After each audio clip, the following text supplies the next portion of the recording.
First, tie back long hair to prevent it from getting caught in the device's pads or hinges. Next, moisten your neck.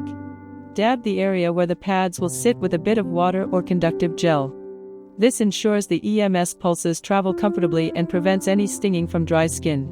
Place the device on a firm, stable surface. Lie back into it, ensuring the pads make direct contact with your neck. Press the power button to turn on the device. The device mimics a professional manual stretch, gently lifting and pulling from the base of your neck to decompress the spine and provide deep, refreshing relief.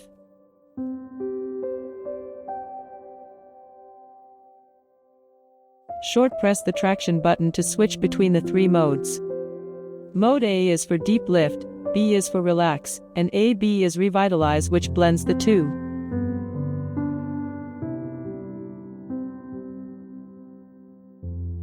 Now, let's look at EMS mode. This device uses gentle electrical pulses to stimulate those deep, stiff muscles. Short press the EMS button to cycle through the three modes. Mode A is tapping, B is kneading, and AB is the pinching setting. Choose the rhythm that feels best for your level of tension. Adjust the EMS intensity with the plus and minus buttons. With 20 levels available, you can easily find the perfect strength for your session. Next is heat mode.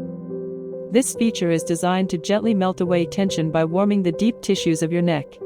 To customize your warmth, give the heat button a quick press. You can cycle through 3 comfort levels: low for a gentle warmth, medium for a standard soothing heat, or high if you really want to melt away deep tension. Short press the auto button to choose from 3 preset programs. Modes 1 and 2 provide a full-on experience with traction, EMS, and heat. Mode 3 is a stretch and soothe setting, using only traction and heat for a calmer recovery.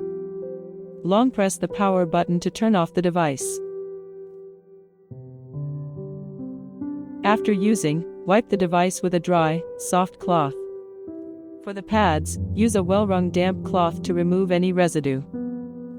Please note that if the pads are dirty, it may be difficult for the EMS stimulation to be transmitted effectively.